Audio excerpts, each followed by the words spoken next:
Boa tarde, amigos. 1h02, estamos abrindo o nosso preliminar, a imagem do futebol.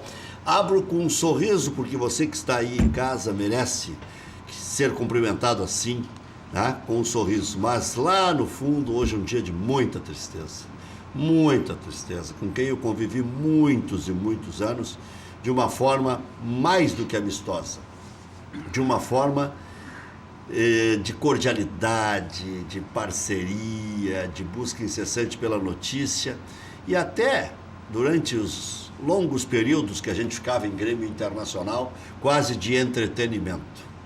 Me lembro de algumas passagens com o Nico Noronha e uma muito em especial, quando estava com os pratos quebrados com o presidente Miranda, eu e outros jornalistas, né? E a preocupação do Nico Noronha, que estava assumindo a função de responsável pela mídia do Internacional, era aproximar os jornalistas do presidente Miranda. Então, eu só tenho a lamentar muito a morte do Nico Noronha, mandar a minha solidariedade à família. Tinha um texto maravilhoso, tinha um relacionamento acima da média com os jornalistas. De vez em quando, claro, tinha uma bronquite que outra, porque esse é o destino dos bons jornalistas. De vez em quando tem os perrengues. Mas fica a saudade do Nico Noronha. Hoje eu ainda estava ouvindo o comentário do Haroldo de Souza. Quantas e quantas coberturas internacionais, ele pela Zero Hora e a gente pela Calda Júnior, representando ele muitíssimo bem a sua empresa, a gente tentando representar da melhor maneira possível a concorrência, mas sempre de uma forma amiga. Mesmo com cobranças e farpas de vez em quando, nunca tive um desentendimento com o Nico Noronha. Nunca. De desmentir notícia um do outro e ficar por isso mesmo, porque cada um respeitava o seu tamanho. 58 anos, eu estava triste já. E quando fui olhar a biografia e tal, e cheguei à conclusão que o Nico estava, quem sabe, no segundo terço da vida, né? Tinha mais um terço para viver, aí mais 29, daria 87. Quer dizer, fica uma lacuna, né? A ser preenchida. Triste, muito triste a morte do Nico Noronha. Eu já fui dormir ontem perturbado com essa informação e agora faço aqui essa colocação. Mas está aqui o Vladimir Kieli, que é um grande conselheiro do Grêmio, lutador pelas causas do Grêmio e mais do que isso, né, um grande advogado. E com ele vamos falar até a 1h45 da tarde. E hoje nós vamos começar a apresentar em pílulas algumas coisas que nos disse o técnico Adenor Bach, o Tite. Daqui a pouco ele vai fazer uma análise sobre o Neymar e vai falar sobre a decisão do Grêmio, a Recopa. O Grêmio que ganhou com o Tite no comando aquele campeonato da Copa do Brasil de 2001. E vê como é vida dura de técnico, né? Nós tivemos dois casos de dois técnicos que tiveram um destino muito semelhante. E os dois terminaram na seleção brasileira, os dois vieram do Caxias. O Tite até um pouco melhor, porque foi campeão gaúcho com o Caxias. O Mano estava fazendo uma boa campanha na Série C com o Caxias. Mas os dois tiveram uma turbulência quase que sem solução. E aí louvo a atitude tomada pelo Grêmio nos dois episódios. Grêmio e Santa Cruz jogavam no Olímpico num dia em que chovia para dedéu. E o Tite tinha voltado de uma viagem de Belo Horizonte, onde tinha perdido para o América, o Grêmio, por 4-3, o América Mineiro. E era aquela Copa Sul Minas. E o Eduardo Costa fez um gol do meio da rua, nunca esqueço. Estava eu, Milton Jung na cabine, com o Carlos Sérgio Rosa Martins, que era o nosso comentarista de arbitragem, e eu estava comentando o jogo. Para minha honra, com duas bandeiras aí do esporte do Rio Grande do Sul. E eu estava ali. E o Tite ali se salvou, porque se ele não conseguisse um bom resultado contra o Santa Cruz, seria demitido do Grêmio. O Zé Otávio Germano era o vice de futebol na época, segurou o Tite e nós sabemos como é que terminou, né?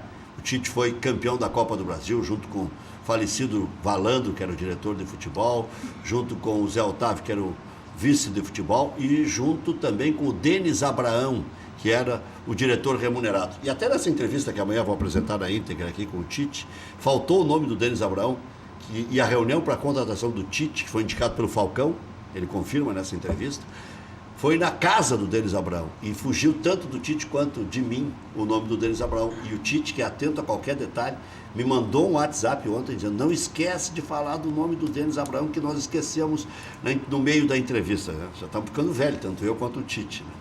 E ele vai falar então sobre a Recopa, sobre o Neymar, e amanhã na íntegra ele vai falar sobre muitas e muitas coisas.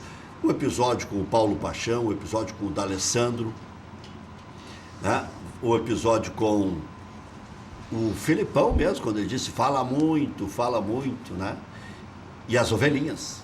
Então, tudo isso, já estou antecipando algumas coisas. Por exemplo, o Edilson pode estar numa lista de 35 nomes, né? Tite falou de novo muitíssimo bem do lateral direito. Mas, Vladimir Chieri, você mais celebra a venda do Arthur porque vai entrar um caminhão de dinheiro no Grêmio, inicialmente 100 milhões mais ou menos, né? Hoje ninguém mais ri quando se fala em 100 milhões, né? Quando eu falei que o jogador podia ser vendido por 100 milhões, virou chacota, mas vamos deixar essa parte aí. Agora parece que também o Everton está valendo mais de 100 milhões. Mas, será que não é uma alá dourado essa do Everton? Porque é uma forçação de barra, em 30 milhões de euros, mas de qualquer forma. O Arthur é de se celebrar ou é de se lamentar, porque ainda a gente não consiga segurar um jogador de tanto talento a ponto de atropelar qualquer fila e ir direto para a seleção brasileira principal, né? Tite viu nele tanto talento e viu com exatidão, né? Não foi por interesse ou por forçação de barra, por ser gremista, não. Estava jogando o fino da bola e foi convocado para a seleção brasileira com merecimento, tá? E pode ir para a Copa do Mundo. Não, boa tarde a todos. Boa tarde. Obrigado pelo convite. E são as duas coisas, né? Antes disso, só fazer uma observação com relação à questão do Tite. Vocês têm que também falar com um personagem que foi bem interessante na saída do Tite do Caxias para o Grêmio, que era o vice-presidente de futebol na época do Caxias, o Vinícius Caberlon. Tem uma história bem interessante para falar do Tite, porque ele, na verdade, participou desse processo todo na saída do Tite de lá. Eu ia dizer que o destino foi parecido com o Mano Menezes, porque o Grêmio, quando tomou 4 da Napolina, e até hoje os colorados estão com frota nos gremistas por causa disso aí, o Mano deu a volta por cima, subindo da maneira que subiu, e olha o que ele conseguiu na carreira, né? Nem precisa falar, porque todo mundo acompanhou a carreira do Mano, que é outro extraordinário técnico de futebol. Ah, mas foi mal na China, mas não sei o quê. Bom, foi mal no Flamengo, foi mal na seleção brasileira, mas percalços na carreira, quem não os tem, né? Quem não os tem. E quanto ao Arthur, nós temos uma motivação dupla aí, né? Celebrar e, na verdade, lamentar. Mas celebrar porque, efetivamente, o Grêmio consegue fazer, através da gestão do nosso presidente Romildo Bolzan, que inovou, novamente, repito essa questão, inovou em termos de gestão no futebol brasileiro.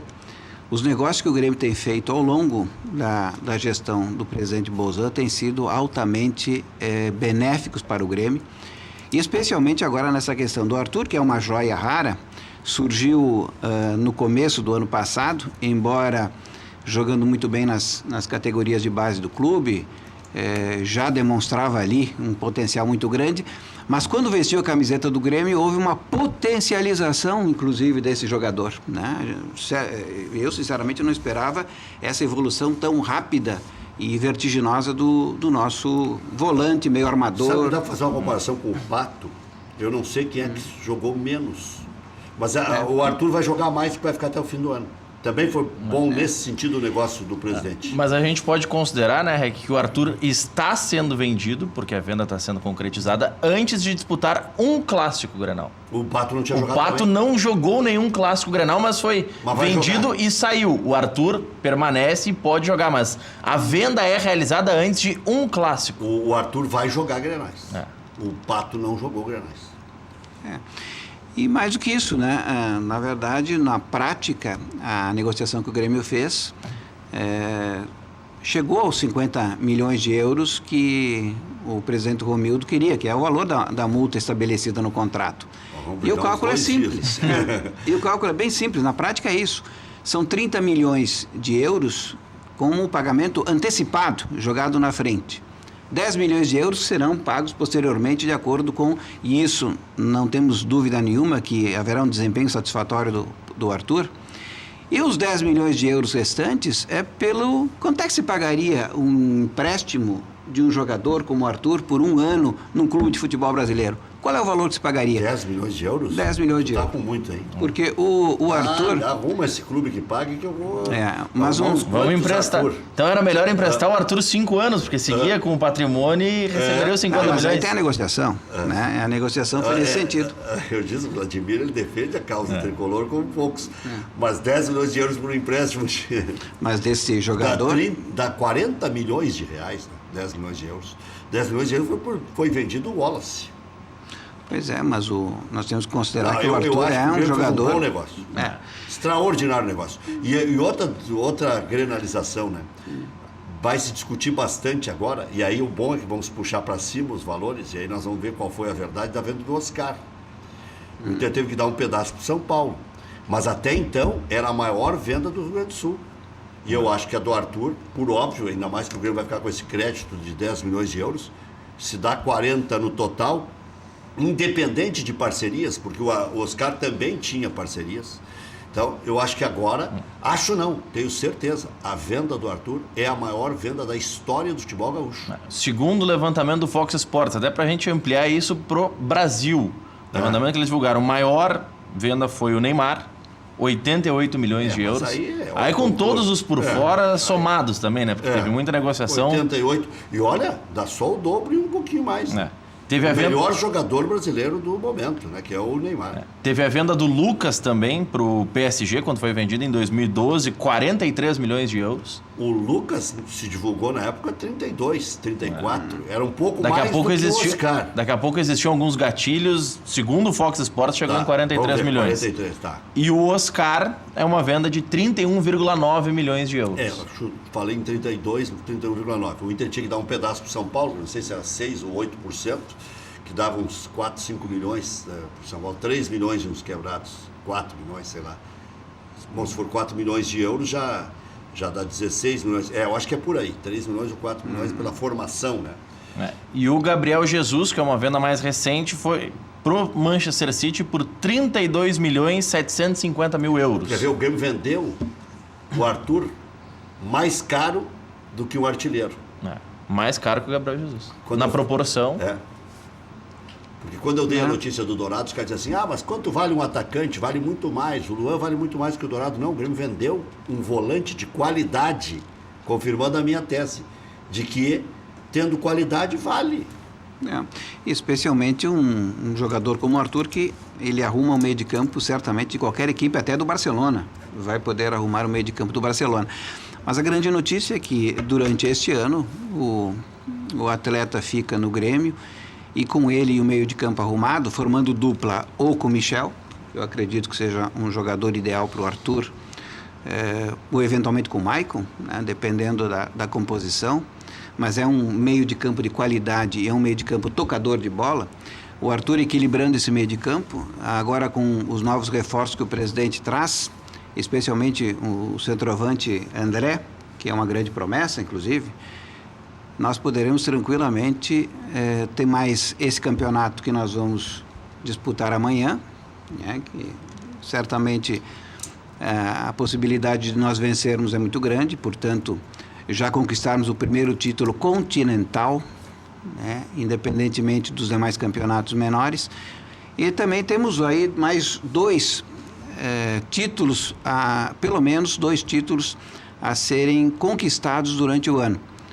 E aí vai se estabelecer, depois, ao longo do ano, uma discussão muito grande acerca de qual prioridade nós deveremos ter em termos de disputa de campeonatos. Porque agora já se estabeleceu uma pequena polêmica em cima da possibilidade ou não de classificar ou de disputar a final, o semifinal do Gauchão.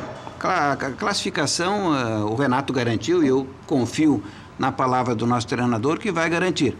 Mas a questão de disputar a final do Campeonato Gaúcho, né? Havendo essas competições de caráter continental e nacional, nós temos que fazer, como a direção está fazendo, prioridades. Mas não vai haver concorrência.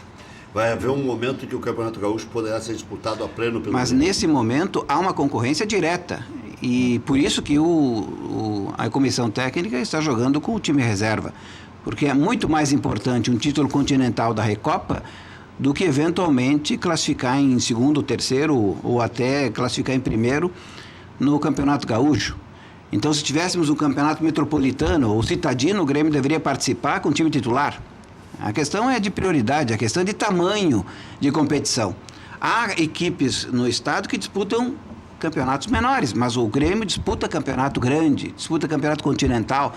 E é preciso que isso seja levado em consideração pelo torcedor. Sábado, contra o Novo Hamburgo, que é confronto direto. Não por esse negócio de rebaixamento, que eu acho que, eu concordo contigo, eu acho que o Grêmio vai classificar em 7º ou 8º. Acho que o Grêmio ganha 3 de 4, ou ganha 2 e empata 2 e acaba se classificando com 12. Ainda mais que agora começou o empatite, né? O Juventude, que é postulante também, está com 6 pontos. O Novo Hamburgo vai pegar o Cruzeiro, que é confronto direto, e agora todo mundo vai ficar com 7 jogos, só o Inter e o São José que tem 8. Tá? A tendência é que dê empate, ou se o Novo Hamburgo ganhar, já puxa também o Cruzeiro para uma situação delicada. Então eu acho que o Grêmio vai classificar com 12 ou com 13 pontos. E nem estou considerando o Clássico Grenal, porque se de repente precisar ganhar o Grenal, de repente jogando com os titulares, o Grêmio tem boa condição de ganhar. Mas lá na frente, eu acho que o Grêmio pode colocar titular sempre, porque vai ter um que outro jogo. E a pergunta nem era essa. A pergunta era o seguinte: sábado agora, contra o Novo Hamburgo. Não. Titular ou misto?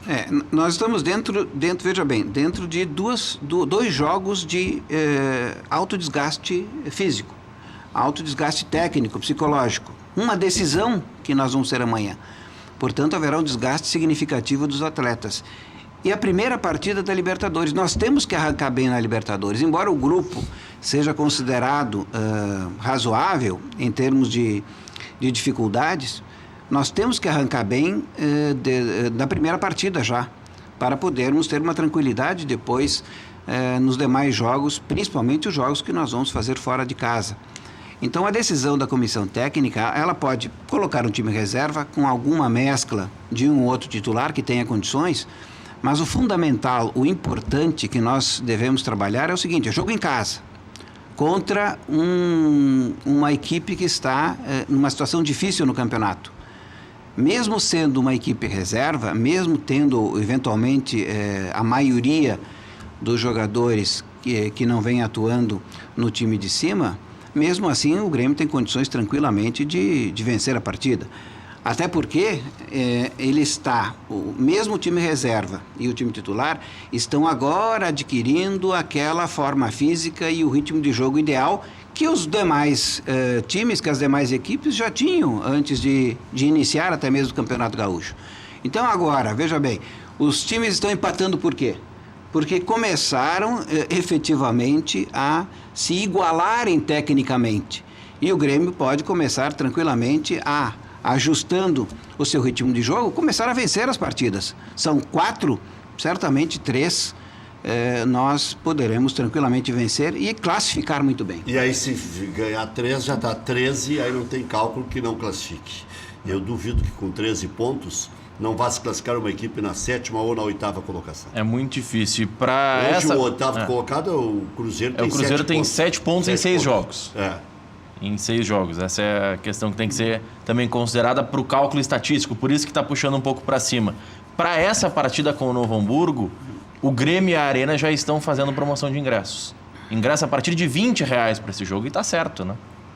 Já está colocando já estão à venda os ingressos. Antecipada. Aliás, naquele jogo de sábado, 9h30 da noite contra o Cruzeiro, eu insisti a semana toda, antes até, para que se chamasse o público. E agora o Grêmio está fazendo isso. Está certo, tem que se movimentar e puxar a Arena Porto Alegrense junto, para que noticie com antecedência. Hoje eu recebi um recado do pessoal lá de Frederico Westphalen, bravos com a minha análise, que eu disse que o Inter tinha que jogar em Novo Hamburgo, não tinha outra saída, tem show. O Grêmio viaja para jogar na terça-feira, estreia da Libertadores da América contra o Defensor. O Inter tinha que jogar no domingo e em Novo Hamburgo, não tinha outra saída. Mas tínhamos programado uma excursão para o Beira-Rio. Aí eu vejo um problema. Tinha que ter se comunicado antes que o jogo seria em Novo Hamburgo. Agora, que não tinha outra saída, não tinha. Mesmo que o Noveleto hoje tenha explicado que tentou passar o jogo do Grêmio para quarta no Uruguai para confirmar o carnê com o Inter jogando no sábado em Porto Alegre e o Grêmio no domingo. Mas como não trocou, tinha que trocar o gauchão e não tem problema nenhum. Olha, a bola vai rolar, vai se decidir dentro do campo, não tem nada de extra-campo, só mudou a data. Só modificou a data. Daqui a pouco, celeuma, né? O que poderia também modificar é daqui a pouco se entrar em acordo com a emissora detentora dos direitos para transmitir o jogo sábado e não domingo. Era um acordo possível, mas que não se buscou. Não, até a televisão não quis. O Chico falou bem claramente. A televisão queria, e eu acho que vai transmitir sábado e domingo. Por quê? Porque tem um jogo em Aveiro em função do Carnaval. E até o Grenal, que está marcado para as 11 horas ainda, vai mudar em função do valor que adquiriu o Clássico Grenal. E por que ainda não se tirou das 11 e não se passou para as 4 da tarde ou para as 7 da noite do domingo? Porque o Grêmio ainda não se habilitou na classificação. Porque se os dois estiverem classificados, Grêmio Internacional, o Grenal pode voltar para as 11 horas da manhã. Porque a televisão queria que fosse às 11 da manhã. Para se ter um jogo exclusivo para pay-per-view, né? Para pay-per-view, para arrecadar dinheiro. Mas o horário de Grenal é 4 horas da tarde e domingo, né? Esse é o horário ideal. É que o pay-per-view dá um dinheiro extra, né? Não tem dúvida. É que os Grenais, na primeira fase do Gauchão, via de regra, eles já não são realizados domingos 4 da tarde, né? Até o ano passado eles eram disputados, na maior parte das vezes, no domingo 6h30, para ter um horário alternativo já de pay-per-view. Agora tentou se puxar para as 11, só que tem esse problema da classificação que o Grenal vai influenciar diretamente. Vladimir falou já do André? Não falei, mas, quer dizer, rapidamente, né? Acredito que vai ser uma solução, porque aí nós teremos, veja bem, 3 atacantes. Aqui nesse programa que nós falamos antes do André, e aí vê que o presidente está fazendo bons negócios porque não tem pressa. O presidente disse que eram problemas de toda a ordem, que não tinha, que era muito complicado. Isso faz 2 meses. Foi 2 dias depois do sorteio, o presidente veio direto de Assunção, aqui para o programa, e o primeiro nome que eu disse assim, esse André cairia como uma luva no sistema do Grêmio. Ele disse, pois é, nós já pensamos nisso, mas é complicado, por isso. E o Grêmio esperou, e eu acho que vai fechar, né? Já está praticamente fechado, né? Até porque a forma como ele vem, sem a necessidade desse desembolso significativo que o esporte estava pedindo, demonstra mais uma vez o acerto da administração na gestão do futebol. E esta gestão que está sendo praticada nessa área, embora ela tenha esse tempo, esse time, né, essa demora, as decisões elas tomadas da forma como estão sendo, elas demonstram ser acertadas. Porque toda a precipitação, a necessidade de atender à pressão tanto da imprensa, da mídia, como dos torcedores, como é o caso, por exemplo, agora dessa pressão muito forte em relação à posição do Grêmio no Gauchão, de ter que entrar com os titulares, de jogar para ganhar de qualquer forma, né, ela conflita exatamente com o planejamento que está sendo feito. Quando se faz planejamento, não é de boca o planejamento, né? Principalmente os times do Rio fazem planejamento todo ano e nunca dá certo. Então é um planejamento que não tem efetividade, que não tem resolutividade. No caso do Grêmio, está provado já não apenas nesse ano, mas nos resultados dos 2 últimos anos, que o planejamento tem funcionado. Mas no Gauchão apertou. Por isso que eu acho que de repente botar os titulares contra o Novo Hamburgo. Isso também está dentro de um planejamento. A única questão é que o time de transição não deu aquela resposta que até mesmo dentro do campo ele deu. Porque se nós pegarmos os jogos do time de transição, o time foi muito bem. No segundo tempo é que houve problemas na bola aérea dentro da área e, né, aí me lembrou muito o Roger, né? Tomava gol, botava a bola de lateral para dentro da área, era gol. Especialmente aquela partida com o Caxias, né? Sim. Foi marcante nesse aspecto. 3-1, possibilitando uma goleada, né? Abrindo possibilidade, jogando por música, o toque de bola da gurizada foi encantador. Então, o resultado, esse se pode dizer que não refletiu a presença dos jogadores dentro de campo. Então, isso estava fora do planejamento. O resultado, que pelo menos uns 3 ou 4 pontos, como o próprio Renato falou, você poderia ter conseguido, né, nesse período. Agora, mesmo assim, o time reserva do Grêmio tem condições de vencer o Novo Hamburgo, tem condições até mesmo adiante de em outras partidas poder jogar e classificar. O importante é estar entre os 8, né? E depois verificar, né? E aí sem aquela pressa, aquela necessidade, aquela pressão de ganhar o Campeonato Gaúcho, porque o que importa é, de novo, a Libertadores, e eu acredito que a discussão vai ser a priorização entre Copa do Brasil e Campeonato Brasileiro. Qual das duas vale a pena? Porque as duas, e com a Libertadores, que é a prioridade 1, vai se levar 3 campeonatos, indo para as cabeças em todos os 3? Eu acho que esse ano dava, não para abrir mão da Copa do Brasil, mas pelo estilo de jogo do Grêmio, de atuar bem dentro e fora de casa, dá para ganhar um Campeonato Brasileiro. O Grêmio hoje só mede forças, a meu juízo, em respeito a opiniões em contrário, com o Palmeiras. No mais, o Grêmio para mim é superior a todos os outros. E mede forças com o Palmeiras, porque o Palmeiras tem quantidade. Seu Palmeiras em qualidade de jogo, o Grêmio tem mais do que o Palmeiras. Quando eu falo em medir força, é aquela história dos candidatos. Eu só vejo 2 candidatos. Vê que eu não coloco nem o Flamengo. Não coloco o Flamengo, porque não tem sistema de jogo, não sabe se vai apostar nos jovens, não sabe se lá pelas tantas não vai mandar 2 ou 3 daqueles grandes embora. Tem esse problema do Guerreiro, que está meio sem solução. Né? Não se sabe se vai ampliar a pena depois da Copa do Mundo.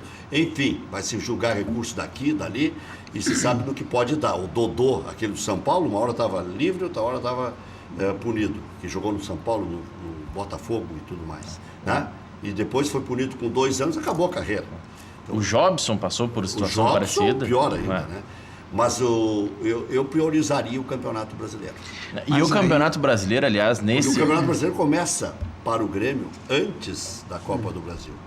E se não der prioridade no começo, depois para buscar é complicado.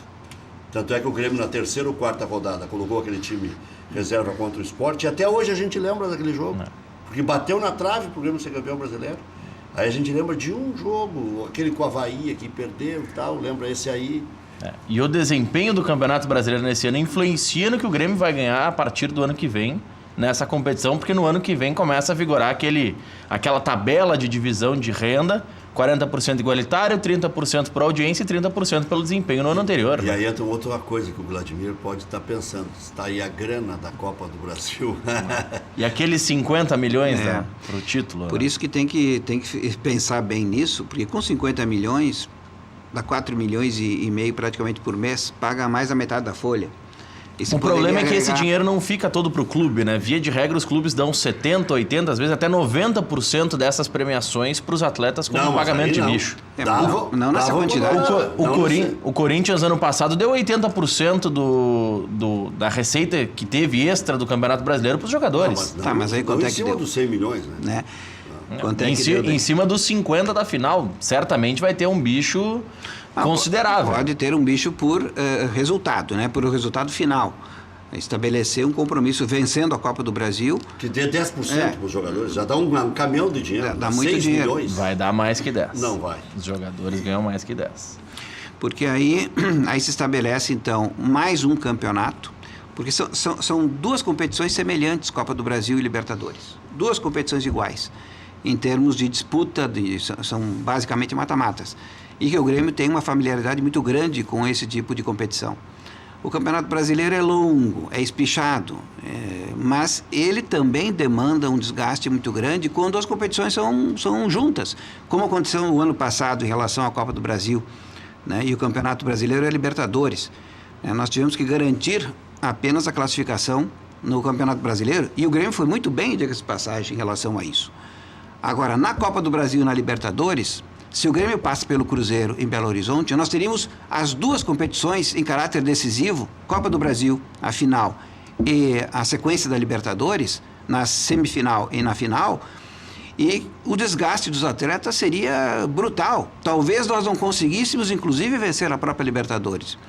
Então, essa questão de priorização, ela depende de um planejamento. Nós aqui de fora, evidentemente, pensamos como torcedores também, não apenas como de forma racional. Às vezes um detalhe, uma viagem, um jogador lesionado. Exato. Tirou o Arthur do Mundial, nós perdemos para o Real Madrid por conta disso. Saiu o Arthur, não conseguiu jogar o Jailson, não jogou o Michel, não jogou o Luan, porque ficou praticamente isolado. E aí o sistema do meio de campo do Grêmio... Tirou a mola propulsora. O sistema do meio de campo não funcionou, porque se nós tivéssemos entrado com o jogo tradicional do Grêmio, nós teríamos ganho do Real Madrid. E não é conversa fiada, porque o Real Madrid nunca marcou tanto no ano inteiro como marcou com o Grêmio. Ele não deixava o Grêmio respirar. Por quê? Porque o seu meio de campo com 3 volantes, claro, volantes de qualidade, tipo Kroos, Arthur, Modric. né?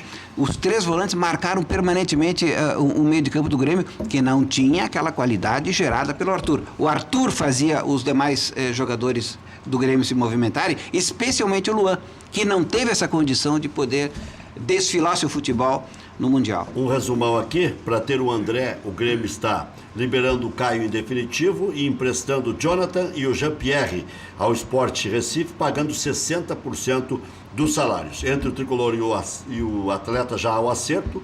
O jogador deve vir mesmo por empréstimo até o final de 2018, com passe fixado em muito menos do que queria o Sport Recife, 3 milhões de euros. Duda Kreff foi convidado pelo presidente Romildo para serviço de futebol, deve responder amanhã, logo depois da Recopa. O Inter já está em Belém, se preparando para o jogo contra o Remo na Copa do Brasil, amanhã, 19h30, no estádio Mangueirão. Pela manhã, Colorado fez treino fechado.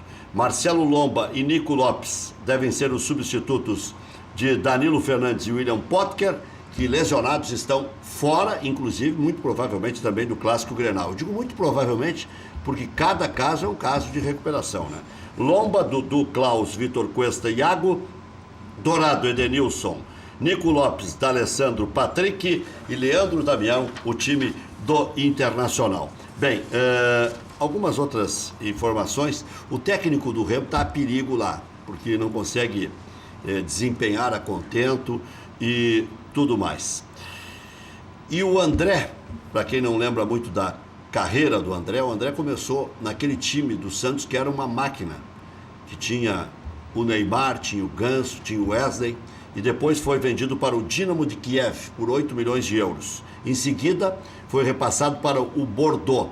E depois o Atlético Mineiro teve que pagar também esses mesmos 8 milhões de euros para ter o André, que no Atlético Mineiro foi bem razoável.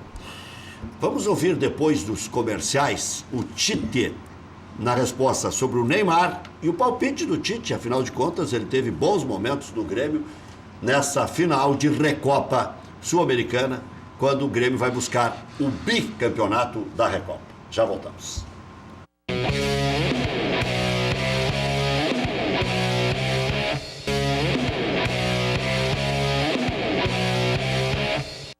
E o Tite falando sobre o Neymar, as críticas que recebeu, inclusive, de guri mimado pelo Casagrande, né? O Walter Casagrande, que é comentarista da Rede Globo. E a polêmica essa toda, da maneira que ele se porta em nível internacional e tudo mais. Vamos acompanhar o Tite. Tem Davi Silva jogando muito, De Bruyne fazendo uma grande campanha, gosto muito do Griezmann, aí tu faz um elenco top 10 aí de tem. Também a gente estava falando fora do ar, e eu posso dizer para ti, Ré, que senão a gente fica julgando com as relações que os outros têm. Eu não posso ficar julgando com a situação que aconteceu com outra pessoa, porque eu já tive a experiência de eu pré-julgar uma relação de dois, lá e dizer, pô, aquele foi certo, aquele foi errado, e aí vem comigo. Depende do nível de tratamento que há entre as pessoas. Eu quero dizer que no último ano e o último ano e meio com o Neymar, ele foi extremamente profissional. Todas as apresentações, não teve um problema de horário, não teve um problema de machucar. E como pessoa, tu convivendo com ele, é que não dá, as pessoas agora estão assistindo, elas vão dizer, pô, ele tem um coração desse tamanho. Eu vou contar um episódio porque que eu tenho. Uma menina com cuidados especiais, ela mandou um vídeo para mim querendo muito conhecer o Neymar. Eu fiquei num dilema do caramba e disse assim, Ré, que eu não posso. Quantos vídeos você recebe desses? Quantos pedidos? Quantas cartas, e-mails? E que ela queria ver a mim e o Neymar. Eu digo, pai, não posso, eu vou deixar o menino com saia justa. Se o técnico vai lá e fala, como é que ele vai dizer não para mim? Eu digo, eu não posso. Quando eu vi na entrada em campo, ele estava com a menina que pediu. Ela deu um jeito de chegar. Ela deu um jeito. E ele foi uma menina com cuidados especiais, ele foi. Então, ele tem todo um coração. Quer dizer que ali não teve a tua participação? Não teve absolutamente nem para informar para a terceira? Não, nem curva. Ó, chega lá para chegar nele, não teve. E aí eu olhei, o Matheus falou, disse, pai, ela estava com ele levou ontem, porque tu fica no jogo a milhão. Eu digo, cara, é mesmo, a menina estava com cuidados especiais. Então ele tem um grande coração. Ele tem um instituto que promove a educação e benefícios. E poucos divulgam isso. E poucos divulgam. Então ele tem uma outra faceta. Ele tem um jeito meio garotão de ser, sim. E comigo, o que eu posso falar é comigo, a relação ela é do mais alto nível, inclusive me surpreendendo, porque achei que fosse mais boleirão, que a gente fosse. Não, cara, é um grande coração e extremamente profissional. Aqui eu não falei, não dei a deixa certa aí. No começo o Tite estava falando de outros que poderiam ser considerados como o terceiro melhor do mundo. Eu falei que o Neymar era o terceiro melhor do mundo e tal. E aí o Tite falou daquela lista de vários jogadores que estão sendo destaque neste momento, dizendo que o Neymar está mais ou menos nesta faixa, né? Primeiro o Ronaldo, segundo o Messi, ou primeiro o Messi, segundo o Ronaldo, e depois vários na mesma faixa. O Tite não quis inflar muito o Neymar. E agora sim, a resposta sobre a Recopa. O Grêmio é favorito por jogar em casa, mas esse favoritismo ele não tem uma distância muito grande pela qualidade que tem o Independiente. O Independiente tem uma velocidade dos seus atacantes muito boa, uma qualidade técnica muito boa.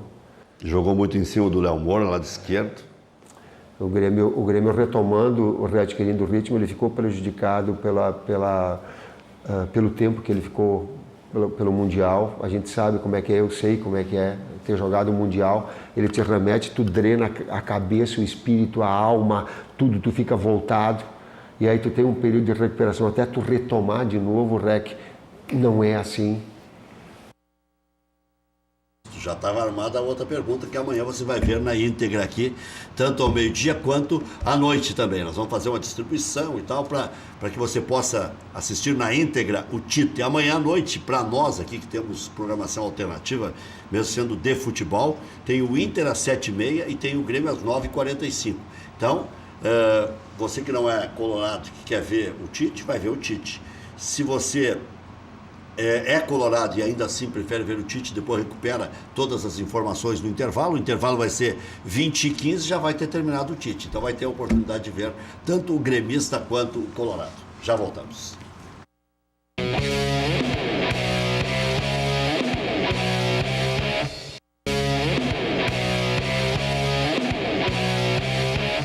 Bascaria é a melhor pizza de Porto Alegre. Nada bate a Bascaria. Localização, charme, prazer, bom gosto e preço justo. Bascaria, Comendador Caminha 324, em frente ao Parcão.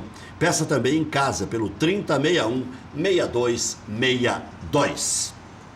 Quer saber onde encontrar combustíveis de qualidade? Promoções especiais, atendimento de primeira? Pergunta lá no Posto Boqueirão. Posto Boqueirão conta com a confiança da marca Ipiranga e tem os melhores serviços personalizados para seu veículo. Da troca de óleo até aspiração de tapetes estofados, calibragem, verificação de 15 itens, sem pagar a mais por isso. Confira também a loja de conveniência, com espaço agradável para o seu lanche ou cafezinho. E a Beer Cave, que é um freezer, que é uma verdadeira caverna, com as melhores bebidas. E atenção, clientes do Posto Boqueirão, segue o desafio. Responda a pergunta e seja contemplado com uma surpresa incrível. Qual posto que tem quilômetros de vantagens? Possui gasolina de qualidade e atendimento personalizado? Posto Boqueirão. Fica em Canoas, na Avenida Boqueirão, em frente ao Ginásio de Esportes SP, e também aqui, em frente ao campus da Ubra. Diga, Maurício. Não, Rec, só com relação aos números que nós falamos antes do Corinthians. O Corinthians recebeu no passado 18 milhões de premiação pelo Brasileiro. 14 milhões e meio deu para os jogadores. Não, 18 milhões é o prêmio da conquista. Sim, o prêmio, sim. Mas agora o prêmio da conquista da Copa do Brasil, nós estamos falando no acumulado da competição. Não, mas 65 milhões. 65 é o acumulado, só pela final, pela conquista, 50. 50. Mas vamos Não, destes 50, uma boa parte vai para atletas. Mas aí que está o prêmio por um campeonato de 38 rodadas, o Corinthians pagou isso aí. O campeonato da Copa do Brasil, para o time que chegar é 8 rodadas. É tiro curto. É tiro curto, é proporcional. E se der 5, 6 milhões para os jogadores, é uma baita grana, porque já vão ganhar fase por fase, que vão passando. Nossa, não acredito numa premiação tão mais alta do que 5, 6 milhões. Que já são valores altos. Pô, né? dá 200 mil, 300 cada jogador, né, por uma partida final. Tá louco. Os caras vão se matar por um jogo. Os caras ganham isso por mês. Mas, Vladimir, onde é que você espera que o Grêmio vá chegar? Na estabilidade econômica? Vai continuar ganhando títulos e podendo se tornar aí recordista em algumas taças, que é a Copa do Brasil, Libertadores da América, o Grêmio pode ser recordista. O que você prevê num futuro mais próximo? Eu tenho uma posição pessoal em relação às disputas desse ano, mas é claro que isso é um conceito trabalhado pela comissão técnica, principalmente pelas projeções da direção. Mas acredito que nós temos que voltar a conquistar o título da Libertadores para poder enfrentar, não sei se o Real Madrid de novo, né? Até para ter uma revanche, mas poder voltar a Abu Dhabi e disputar o Campeonato Mundial novamente e uma das competições nacionais, pelo menos, né?